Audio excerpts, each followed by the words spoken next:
உங்கள் தந்திவன் தொலைக்காட்சியில் தெனாலிராமன் தினமும் மாலை 6 மணிக்கு காண தவறாதீர்கள்.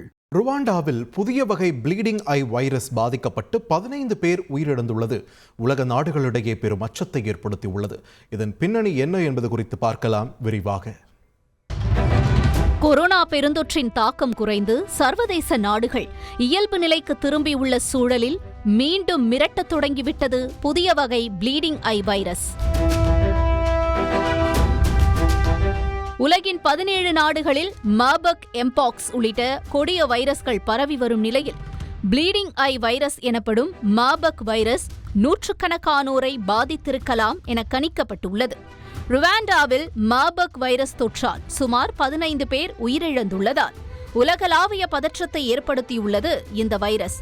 எபோலா வைரஸ் குடும்பத்தைச் சேர்ந்த மார்பர்க் வைரஸ் தாக்குதலுக்கு உள்ளானவர்களில் 50% வரை உயிரிழப்பதற்கான சாத்திய கூறுகள் உள்ளதால் மிக கொடிய வைரஸாக கருதப்படுவதாக உலக சுகாதார அமைப்பு எச்சரித்துள்ளது. இந்த வகையான வைரஸ் பழம் உண்ணும் வௌவால்களிடமிருந்து பரவியதாக நம்பப்படும் நிலையில் இரத்தம், உமிழ்நீர், சிறுநீர் போன்ற உடல் திரவங்களுடன் தொடர்பு கொள்வதால் பரவுகிறது. ப்ளீடிங் ஐ வைரஸ் பாதிக்கப்பட்டால் அதீத காய்ச்சல், கடுமையான தலைவலி, உடல் அசௌகரியம், தசைவலி உள்ளிட்டவை முதற்கட்ட அறிகுறிகளாக உள்ளன. வைரஸ் பாதிக்கப்பட்ட 3வது நாளில் வயிற்றுப்போக்கு, வயிற்றுவலி, வாந்தி போன்றவை ஏற்படும் என்றும் கூறப்படுகிறது. வைரஸ் தீவிரமடைந்தால் கண், காது, மூக்கு, வாய், ஈறுகள் உள்ளிட்டவற்றில் இரத்த கசிவு ஏற்படும் எனவும், இந்த நிலை தொடர்ந்தால் 8 முதல் 9 நாட்களில் வைரஸ் பாதிக்கப்பட்டவர்கள் உயிரிழக்கக்கூடும் என்றும் தெரிவிக்கப்பட்டுள்ளது.